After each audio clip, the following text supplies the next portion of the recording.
Hello everyone, welcome to my YouTube channel Know About Embedded Systems. In today's video, we will learn how to develop a program to generate an external interrupt using STM32 microcontroller. So let us start the video, but before starting, if you're a new viewer to my channel, kindly subscribe my YouTube channel, click on bell icon and share these videos to your friends and colleagues. Let us start. How to generate an interrupt, especially external interrupt in STM32 microcontroller. So guys, if you want to generate any external interrupt, you should know or you should have at least one external interrupt, or at least usually every microcontroller will come at least 2 to 3 different external interrupt sources, nothing but port pins here. Okay, so if you take any microcontroller, at least one external port pin they will define in order to generate an external interrupt. Like that exactly, in this STM32 microcontroller, we have dedicated port pins available. You can generate a many number of more than 6 to 7 different external interrupts you can generate. But here I have considered PC13. That means we have a port pin that's PC13. To this PC13 there is a switch. So from this switch we are going to generate an interrupt. So we have done already the switch experiment in our STM32 itself. If you want, you can watch that video as well. The same port pin, that is PC13, I'm going to use to generate an interrupt, that to external interrupt for your STM32 microcontroller. Now let us move on. In order to configure your external interrupt, we require at least 5 to 6 major configurations we're going to do in order to generate the interrupt. You can see here. So we need system configuration here. That's why you can see here I'm going to enable the clock. System clock enable the RCC APB2. So this register we're going to use to enable the clock to the system block. Then I'm going to use system configuration interrupt control register EXTI ICR. So this is the one more register which is defined for external configuration. System control external interrupt register. So here we're going to define from which port we're going to generate an interrupt. So as I told already, we're able to generate from all the ports, port A, port B, port C. So whichever ports available, from all the ports we're able to generate, but we have to define very clearly which port we're going to generate. So that is done by EXTI ICR. Then IMR stands for interrupt mask register. This is defined under external interrupt block. So we have separated dedicated block is available as an external interrupt block. In that there is a register called as IMR, which is used to enable or which is used to mask the interrupt. That we have rising edge.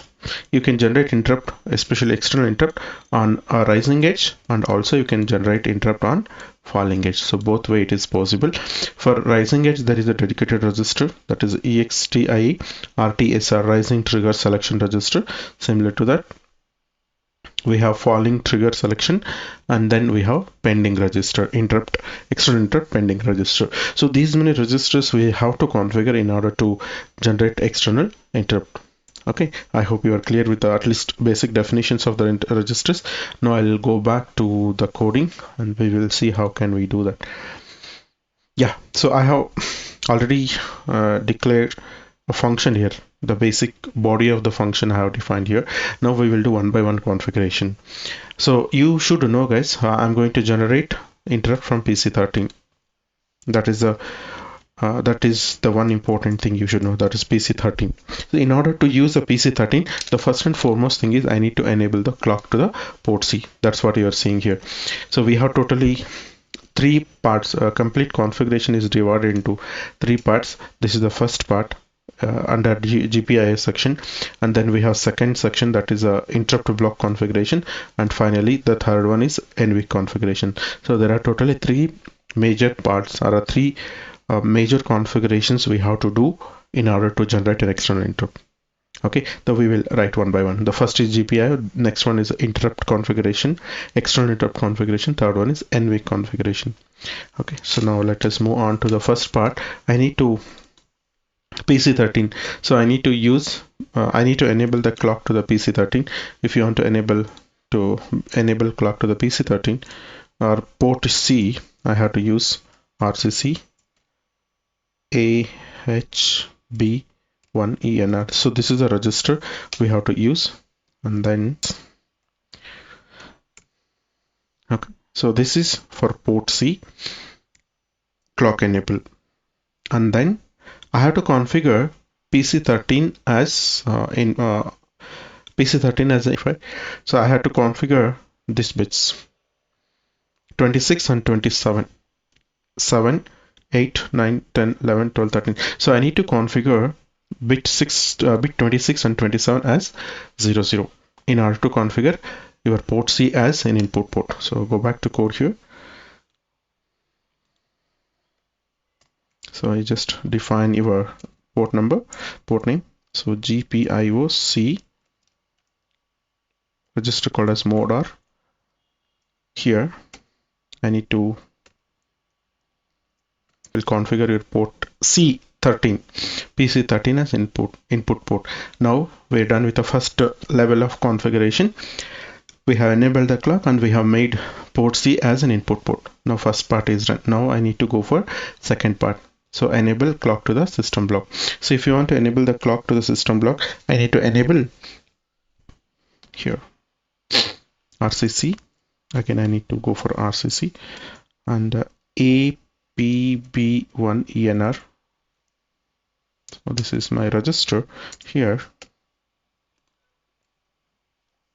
Okay, so this line, whatever you're seeing, line number 142, this is going to enable the clock to the system block. Okay, that is the second important thing you should know. Third important thing is I need to configure external interrupt from port C. So how can I do this? So now what we have to do, in order to configure your port C, interrupt from port C, we have to tell to the microcontroller. So you need to, here you can see. So these are all the bits you need to configure. For 13th bit, I'm going to use PC13, right? PC13 means port C 13th position. So now these bits, whatever you're seeing, these bits are talking about 13th position. And I need to define port C. If you want to define port C, I need to load this value here. That means, so I have to load 0, 0, 1, 0. Right? So what is the position here? Position is 4. Okay, so that means 2 left shift of 4 I have to do it. So when I do that, that is going to configure your PC13, right? Interrupt. Okay, so I need to take the register name here. The register name is called as syscfg, it is called.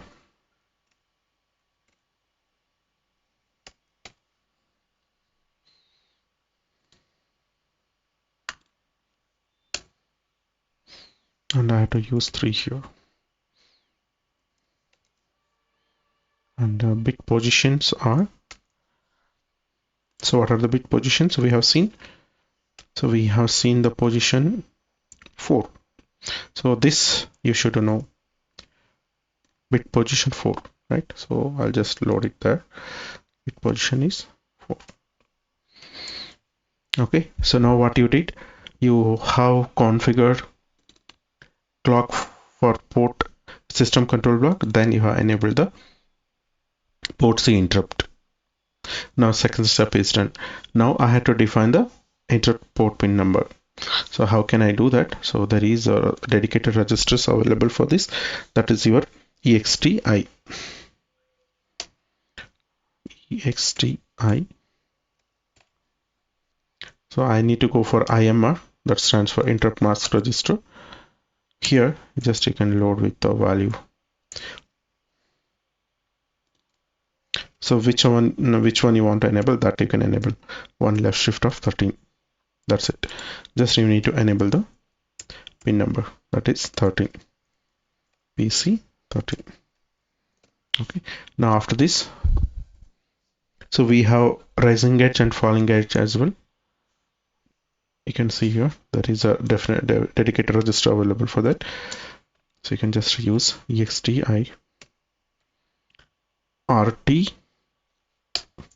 is equal to 1 left shift of 13. That means rising edge. Okay. So these two are the API names, NVIC API names. sorry, NVIC APIs, these two are. I need to define the number here. The number is EXTI 15 to EXTI 15 underscore 10 underscore IRQ.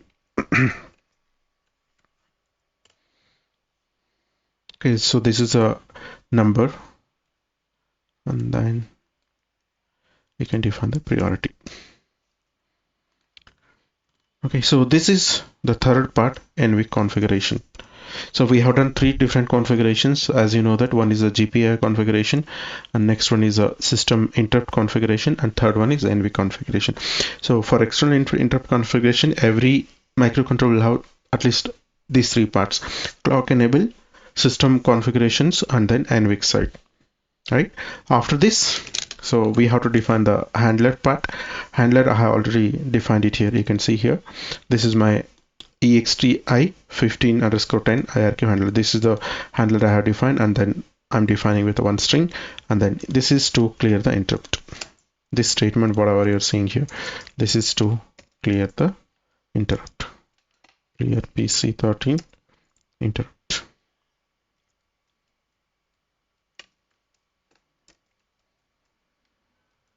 Okay, so this much is a code, and I need to do this external interrupt declaration I have to do, and then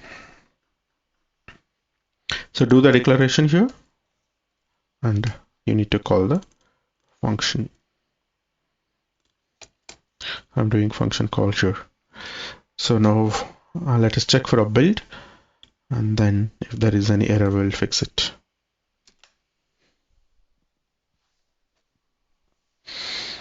Yeah, you can see here there is no any error here. I'll build it once again, and let us flash it. Okay, I made one mistake here. That's why it's not running actually.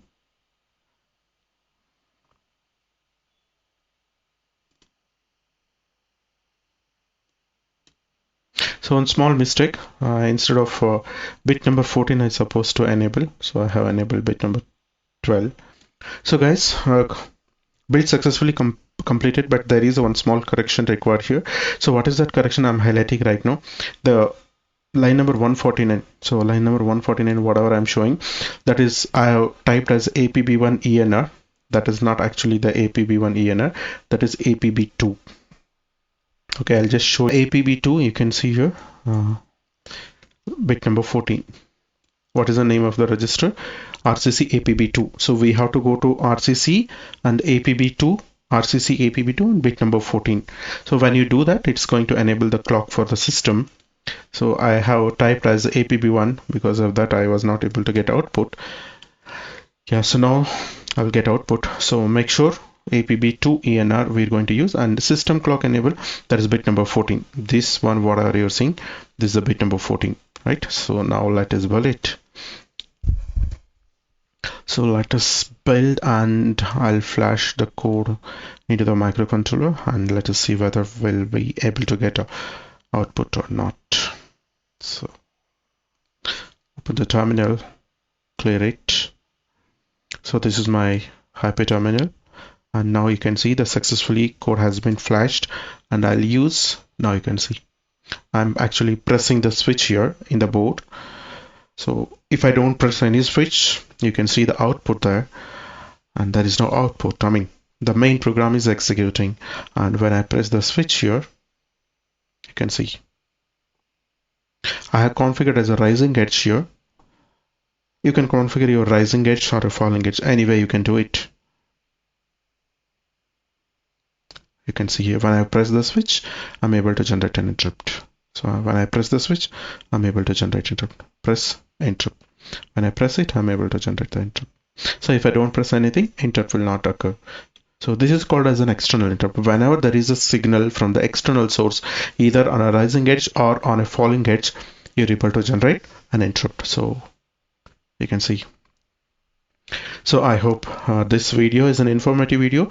If you feel this video is an informative video, please click on like button, share your thoughts in the comment section, and subscribe to my YouTube channel and click on bell icon. Thank you for watching.